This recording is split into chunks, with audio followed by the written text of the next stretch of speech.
So,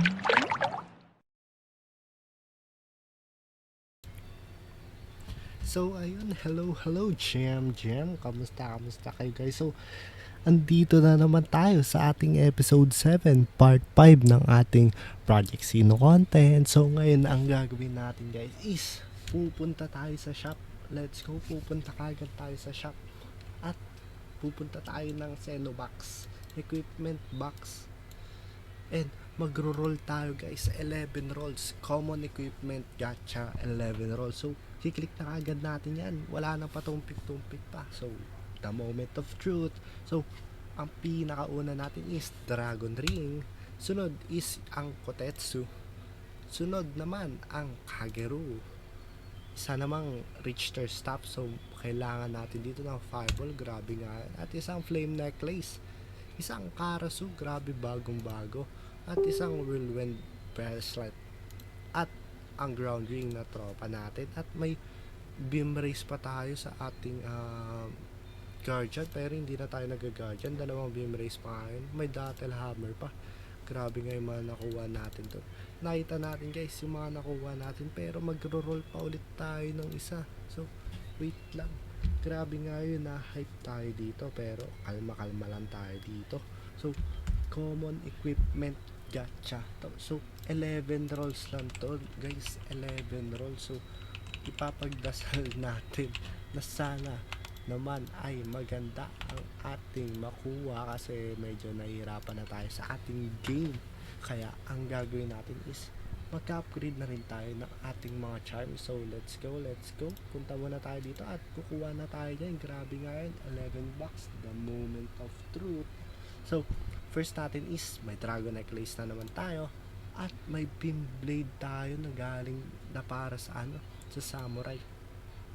Uy, may Star Bracelet, at may Flame Necklace. May Mumei tayo. Uy, Claymore, pero hindi tayo nagamit masyado ng ating breaker. May Whirlwind Ring, may Bastard Sword, Star Necklace, at Beam Rod. So may Beam Rod na naman tayo. Kiku Ichimonji. Ayun ang mga nakuha natin guys. So sana may maganda tayong maayos dito. So let's go, punta muna tayo dito kay Samurai. So makikita natin dito yung equipment niya is more on sun. So tatry natin kung may Dragon Necklace na ba tayo.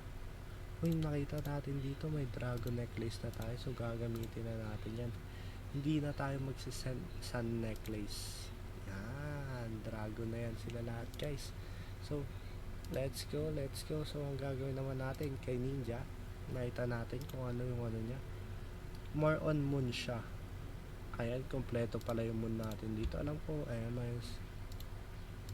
so may moon na tayo, okay na tayo kaya ano. At kukompletuhin natin kay Guardian. May 3 na ba tayo nakuha? Uy, wala pa tayong 3 ang nakuha. Detail, minus 20 damage from back row enemies. Check natin, speed plus 2. When in front row, kailangan nasa unahan siya. Attack plus 20. Ground ring when in the front row, hindi natin yan masyadong kailangan. Attack plus 10, pero okay na siguro to. Yung mga na-build natin. So nakita nyo yun guys, ganun lang ang napakaganda nating pagro-roll. Sobrang speed lang. Medyo kinabahan ako dun guys, kasi gusto ko sana ito guys. Oh, medyo nagmahal na kasi to. Ito yung gusto ko makuha last time. Equipment box ito. Dito siya may gustong makuha. Ayan. Kaso tumaas na 20,000 rolls na. 20,000 11 rolls, diba? Grabe. Medyo nagmahal siya kasi 11,000 lang yan last time. So 11,000 Ucoin lang ang kailangan dyan. Pero ngayon medyo nagmahal na si tropa. Baka nga may inflation na din pati sa Project Sino. So yun lamang guys. Salamat sa pagsama sa aking pagro-roll ng ating equipment box via gacha. So, medyo nakapull naman tayo doon kahit papaano doon. And yun lamang guys. GG's Morty out here.